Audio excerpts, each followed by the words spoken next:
I'm so excited guys dahil finally ito na talaga matutuloy na makalabas na si mama kasi hawak na ni King yung discharge papers ni mama and ako na lang yung inaantay doon.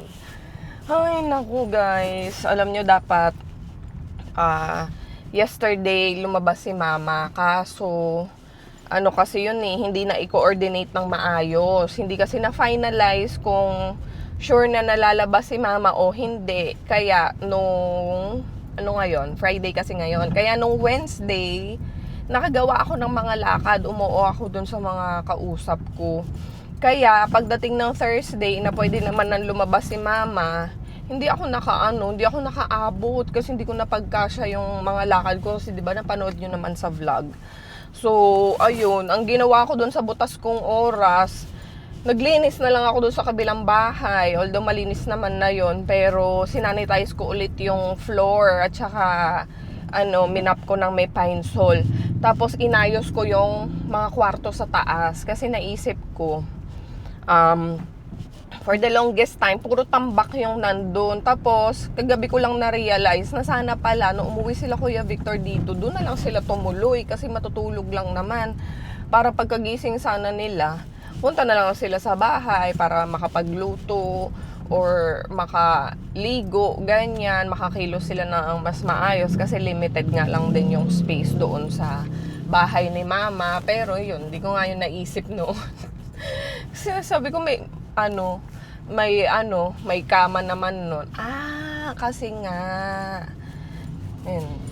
ngayon ko lang din napagtanto. Nung time pala kasi na umuwi sila kuya, hindi pa bedridden si mama. So, wala pang hospital bed nun. Kaya ang gamit ni mama is yung yung double size bed niya. Yun ang gamit niya dun sa baba. Kaya pala walang kama talaga sa taas. O, tama nga naman pala. Okay lang. Well, at least, inayos ko na yun. Piniprepare ko na para anytime na uwi sila, may matutuluyan na mas malapit sa bahay. At katabi lang nila si mama mismo, di ba? Gusto nila may pag-bonding at makipag-spend time kay mama. Hindi na masyadong hassle na babiyahe pa sila at mag-e-effort pang pumunta doon talaga. So anyway guys, ayan, I'm so excited. Wala na tong patumpik-tumpik. Nag-antay lang ako actually ma-lift yung coding dahil Biyernes ngayon. Dapat talaga maaga. Pero since coding, hindi ako makaporma. Alas 10 pa kasi yung lift ng coding. So may window hours kami from 10 hanggang bago mag 5 p.m. Dapat nakauwi na kami sa bahay. So mukha naman kaya namin umuwi hanggang sa bago mag 5 p.m. dahil talagang maaga pa naman ng kung tutuusin. So ayun, diretso na tayo doon guys. Kasi alam nyo, dahil nga parang hindi ako nakapunta sa hospital tinanggalan na si mama. Parang 2 days ago, tinanggalan na si mama nung hip lock. Tapos, yesterday, tinanggalan na din siya ng catheter. So, mamaya, pag uuwi na talaga siya, at ready na lahat, tatanggalin na rin yung NGT niya. So, yun, dahil nga nakapag-swallowing test na kami, and nakalunok naman si mama ng maayos, kaya hindi kami uwi ng naka-NGT. Yun kasi yung inaalala namin nung nakaraan. Pinag-uusapan namin ni King na sana makauwi si mama walang NGT dahil si mama masarap talaga siyang kumain ng pagkain. Pero ngayon, extra cautious na kami dahil yan naman yung babantayan namin, yung ma-choke siya or mag-aspirate na naman. Kaya mas softer ang mga food ngayon at saka mas kumbaga pasty, ganon, yung hindi na kailangang ngumuya ng bonggang-bongga kasi nga iwasan natin yung ma-choke siya. Mama! Hello! Mama! Good morning! Uwi na tayo.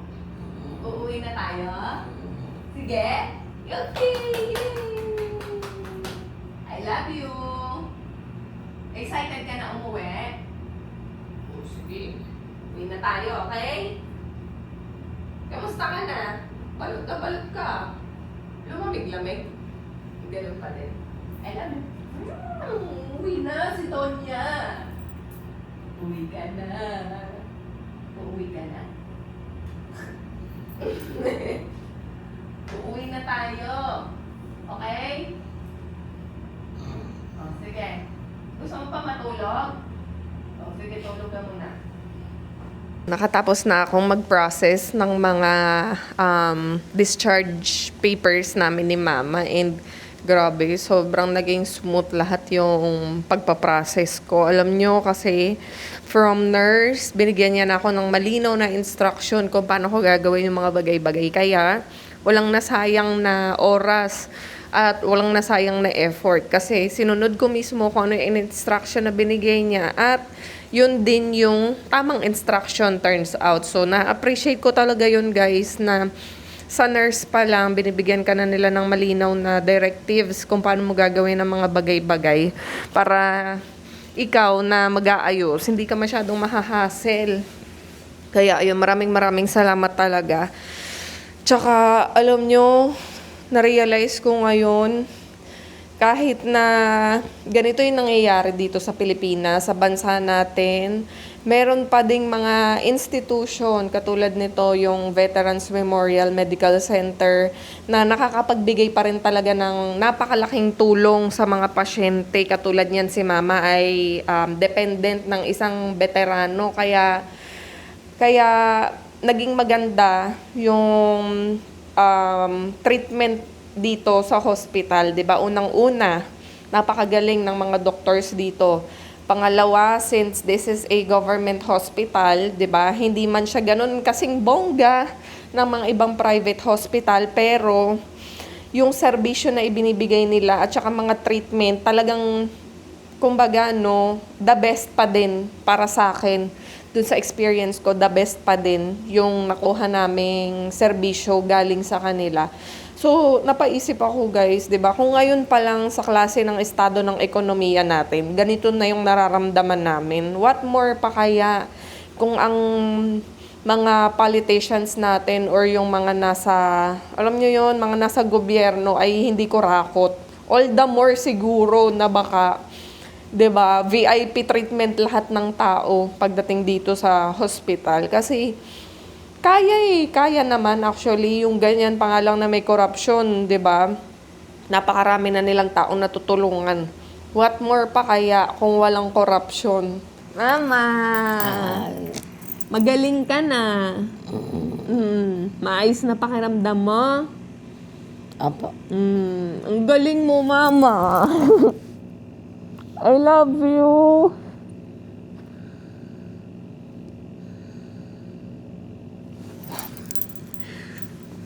I love you, Mama.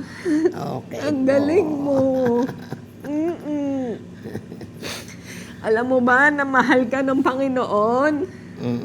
Alam mo? Opo. Mahal na mahal ka ng Panginoon. Hindi niya tayo pinabayaan. 'Di ba? Kita mo, gumaling ka. Maayos yung lagay natin dito. 'Di ba? Hindi niya tayo pinabayaan.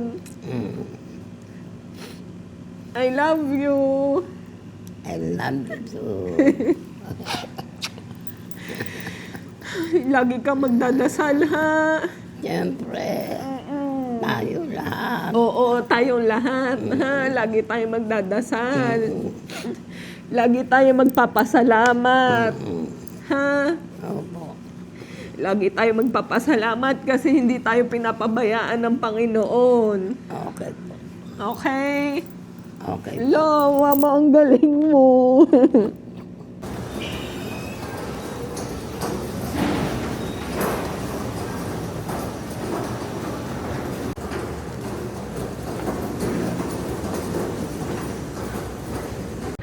Nakauwi na si Mother. Legit na talaga to, Ma.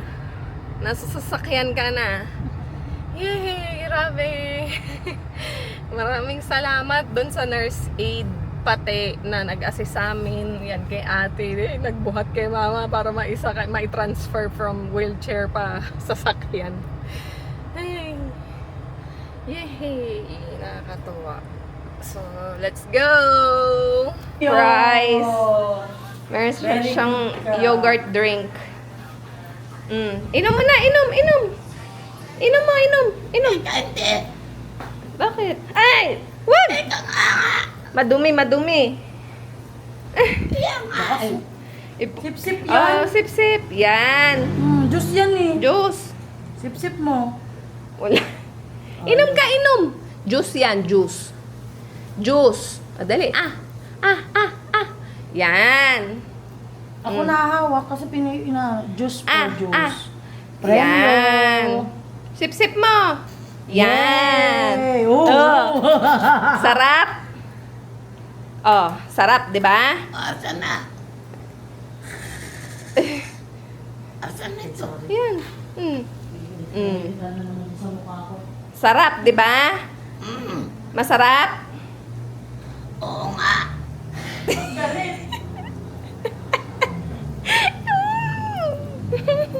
Pinapayungan na lang namin si Mama kay Sky. Pinaakyat ko dito sa kabila. Yes, finally. Guys, nakauwi na tayo sa bahay. Inayos na naging yung kama ni Mama. Kasi ikinabit na yung air mattress. Pakita ko sa inyo habang wala pa si Mama. Ayan. Meron kaming ganito guys sa ilalim. Ito, ayan o. Air mattress to. So, may hangin to. Salita niya. Yung mga butas na yan. Makita nyo to naka-impis, di ba? Yung side na yan. Mamaya, yan naman ang nakalobo. Ito naman yung naka-impis. So, nagkakaroon siya ng alternate, yung pag dito? Alternate deflation para hindi steady na yun at yun lang. So, it prevents bed sores and it also alleviates yung back pain, ganyan, and yung muscle tensions. Kaya may ganito kami. Dala din namin to dun sa hospital. So, yan yung nakalagay dito sa kama ni Mama. Na-order to sa Shopee, guys. And, electric siya. So, ganito yung itsura niya. Yan, meron siyang sariling air pump na nakasaksak. Gay. May nitulog, ba't daw kasi bitin? Ayun o, si Gabi sip-sip ko. Wala na. Wala na? Wala na nga eh. Mamaya ulit. Mamaya ulit. Okay? Sige, sip-sip pa. No more na. Ano lasa? Ano lasa? Ano lasa? Masarap? Masarap? Ayan. Masarap? Wala na. Ubus na. Once a day lang nga ni. Hindi pwede. Madami. Control natin ang iyong sugar. Ba't yan yan? Ikaw yan eh. Hindi, yung Sino yan? pag ganun-ganun. Eh, sino yan? Ilan niya isa? Isa. 1, 2, 2, 3, 3, 4. 4. Oh, Ano susunod sa 4? 5. 5. 6. 5 years. 5 years. 5 years yung ibig sabihin yung ano, Ang alin? yung pag-porn. Pag ano? Ta? Pagsalita? Oo. 5 years pa lang pagsalita. Okay na. Nakaupo ka na sa trono mo ah. Namiss mo yan? O, supa mo to. Supa. Namiss ni Mama yung supa niya. Yan. Yun.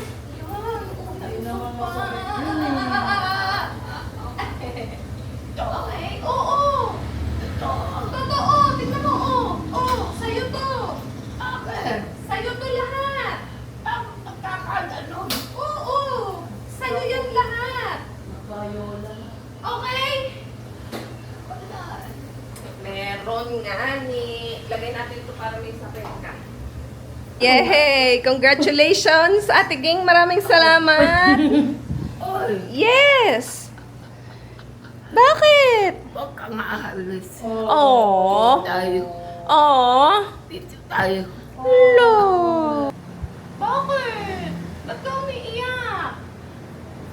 Ba't ka umiiyak? Bakit? Wala. Bakit?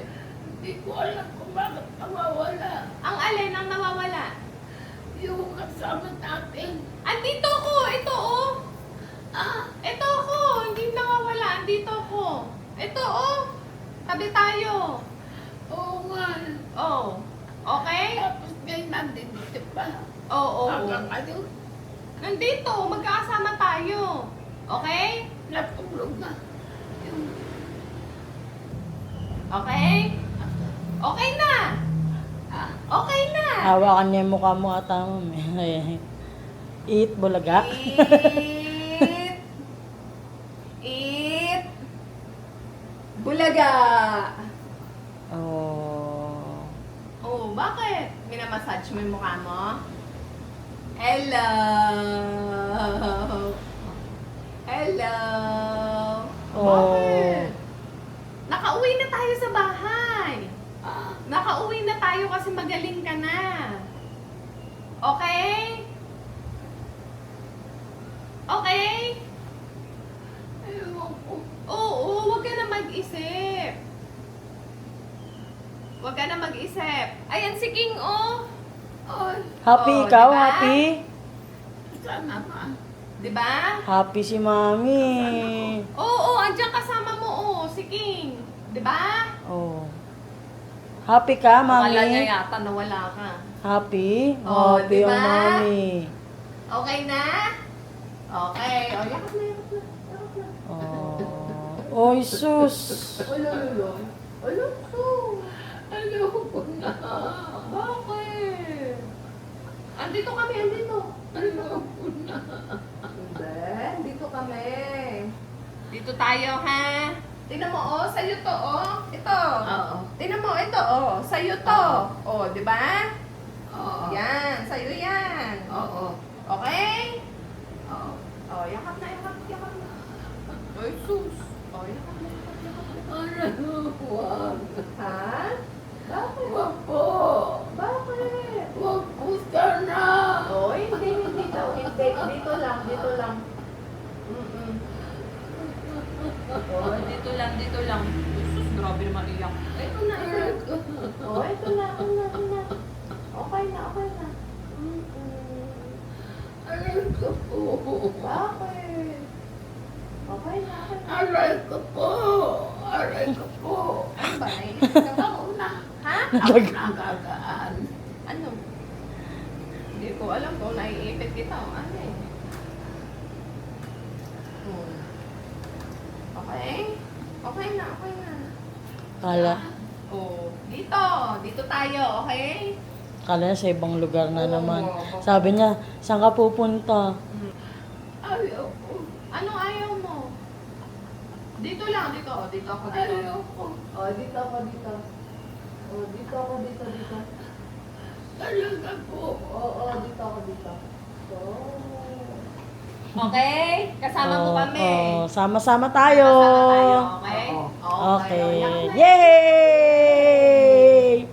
Yay! Agay. Ayan. Agay. Downwood si mother. Salamat.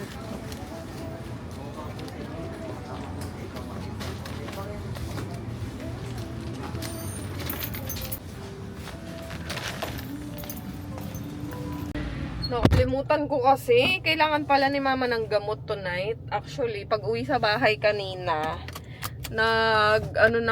nagluto ako ng pagkain ko kasi hindi pa ako nakapag-lunch. First meal of the day ko, parang mag-aalas 6. Kaya, habang niluluto ko yung ramen namin ni Jet, niluluto ko din yung champurado ni mama para dinner niya. So, ayun, nawala sa isip ko, kailangan pala ng gamot. Knock, knock! Knock, knock! Knock, knock! Hello, mother! Okay, nabuti na nga, pinaalala na natin Elsan. Ito, pads, te. Tapos, Tadan! Dito naman ang kayamanan mo. Ang mga collection. Nandiyan. Saan ko ilalagay? Yan, yun lang. Diyan? Oh, sige. Oh, okay. Yan. Okay na, okay na. Yan, hawak mo lang yan. Hawak mo tanggalin, hawak lang. Yan. Para yan sa upo. Hello. Ay, chi. Paglaro ka pa, ha? Ako pa talaga hinawakan. Ako pa talaga ang pinigilan mo yung kamay. No? Oo nga eh. Tagal din, 2 linggo yung ano yun. Mahigit. Tindi ng virus na sa'yo. Nakitira. Wala nga ako ng pera nung sinakapera ka. Oo, buti nga, nagkapera tayo, di ba? Hindi tayo pababayaan ng Diyos. Siyempre. Di ba? Siyempre. Oo, okay lang yan. Ikaw gagawin. Uy, parang nililindol yung camera natin.